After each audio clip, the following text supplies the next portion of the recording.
GT Holidays, South India's #1 travel brand. You know you are special when you're with GT Holidays. Aachi royal gulab jamun packs ஒன்று வாங்கினால் ஒன்று இலவசம். பழைய நகையை கொடுத்து 5 to 11 monthsல அதே எடைக்கு புது நகையை எடுத்துக்கோங்க. எக்ஸ்ட்ராவா ₹1 தர வேண்டாம். Magic old gold exchange. நான் காட்டுக்கு போயிட்டு இருந்தேன்னா அப்போ ஒரு ஆட்டோ வந்து தென்னை மரத்து பார்த்து நின்றுச்சு. நான் கொஞ்சம் தள்ளி நின்றுட்டேன். அந்த அண்ணன் வந்து என்னை மூஞ்சி பிடிச்சி அப்படியே தூக்கிட்டு போய் ஆட்டோக்குள்ள வச்சு சட்டைய கையை அறுத்து விட்டாங்க. தேனி மாவட்டம் பெரியகுளம் டி கள்ளிப்பட்டி பகுதியை சேர்ந்தவர் அம்மாளு. இவரது மகன் குமார். இவருக்கு பாண்டீஸ்வரி என்ற பெண்ணுடன் திருமணமாகி 10 வயதுடைய முத்துப்பாண்டி என்ற மகன் இருக்கிறார். முத்துப்பாண்டி அருகே உள்ள ஊராட்சி ஒன்றிய தொடக்கப்பள்ளியில் 5ஆம் வகுப்பு படித்து வருகிறார். இவரது பெற்றோர் இருவரும் வெளியே வேலைக்கு சென்று வருகின்றனர். அதே போல பாட்டி அம்மாளுவும் கூலி வேலைக்கு செல்வதால் தினமும் மாலை 6 மணிக்குத்தான் வீட்டிற்கு வருவதை வழக்கமாக வைத்திருக்கிறார். இந்த நிலையில் சம்பவத்தன்று மாலை வழக்கமாக அம்மாளு கூலி வேலைக்கு சென்று வீட்டிற்கு திரும்பியுள்ளார். அப்போது வீட்டின் அருகே இருந்தவர்கள் பெரும் பரபரப்புடனும் பதற்றத்துடனும் இருந்துள்ளனர். இதனால் சிறு அச்சத்துடன் வீட்டிற்கு சென்ற அம்மாளு பேரன் முத்துப்பாண்டி வீட்டில் சட்டை கிழிந்து கையில் காயத்துடன் உட்கார்ந்திருந்த நிலையை கண்டு துடித்து போயுள்ளார்.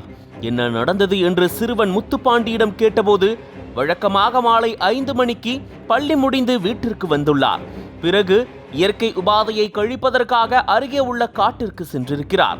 அப்போது அங்கு வந்த ஆட்டோவை பார்த்து திடீரென எழுந்து நின்றுள்ளார். உடனே ஆட்டோவில் இருந்து முகமூடி அணிந்த 3 மர்ம நபர்கள் கீழே இறங்கினர். பின்னர் அவர்கள் இயற்கை உபாதை கழித்துக் கொண்டிருந்த சிறுவனை தூக்கி ஆட்டோவில் ஏற்றியுள்ளனர். பின்னர் ஆட்டோவில் வைத்து சிறுவன் முத்துப்பாண்டியின் ஆடைகளை கிழித்த அந்த மர்ம நபர்கள் சிறுவனின் கையை பிளேடால் கிழித்துள்ளனர். அதன் பிறகு மூவரில் ஒருவர் தான் கையில் தயாராக வைத்திருந்த ஊசியை எடுத்து சிறுவனின் கழுத்தில் செலுத்த முற்பட்டுள்ளார். உடனே சுதாரித்துக் கொண்ட சிறுவன் முத்துப்பாண்டி கூச்சலிட்டபடியே மூவரிடம் இருந்து தப்பித்து அங்கிருந்து வீட்டிற்கு ஓடி வந்துள்ளார். அலறல் சத்தத்துடன் சிறுவன் வருவதை பார்த்த கிராமத்தினர் சம்பவம் குறித்து உடனடியாக தென்கரை காவல் நிலையத்திற்கு தகவல் கொடுத்தனர். இது குறித்து வழக்கு பதிவு செய்த போலீசார் முகமூடி கும்பலை தீவிரமாக தேடி வருகின்றனர். இயற்கை உபாதை கழிக்க சென்ற சிறுவனுக்கு ஊசி செலுத்தி மர்ம கும்பல் கடத்த முயன்ற சம்பவம் அந்த பகுதியினர் மத்தியில் பெரும் பரபரப்பை ஏற்படுத்தி இருக்கிறது. பேர் என்ன? முத்துப்பாண்டி. எத்தனாவது படிக்கிற? நான் 5ஆவது படிக்கிறேன். ஊராட்சி ஒன்றிய பள்ளி கள்ளிப்பட்டி. சரி, எப்படி இதெல்லாம் ஆச்சு? நான் காட்டுக்கு போயிட்டு இருந்தேன்னா அப்போ ஒரு ஆட்டோ வந்து தென்னை மரத்து பார்த்து நின்றுச்சு. நான் கொஞ்சம் தள்ளி நின்றுட்டேன். அந்த அண்ணன் வந்து என்னை மூஞ்சி பிடிச்சி அப்படியே தூக்கிட்டு போய் ஆட்டோக்குள்ள வச்சு சட்டைய கையை அறுத்து விட்டாங்க. கை காட்டு. எது கத்தி வச்சு எது அறுத்தாங்களா? பிளேடு வச்சா? வேற என்ன செஞ்சாங்க? வேற பாக்கெட்ல கழுத்துல என்ன செஞ்சாங்க? கழுத்துல என்ன செஞ்சு வந்தாங்க? கழுத்து பிடிச்சி அடிச்சாங்களா? வேற என்ன செஞ்சாங்க? அடிச்சாங்களா? ஊசி குத்து வந்தாங்க. ஊசியா? வேற என்னென்ன செஞ்சாங்க? எப்படி இருந்தாங்க அவங்க? முகமூடி போட்டிருந்தாங்களா? எப்படி இருந்தாங்களா? முகமூடி போட்டிருந்தாங்க. முகமூடி. எத்தனை பேர் வந்தாங்க? 3 பேர். ஆட்டோலையா?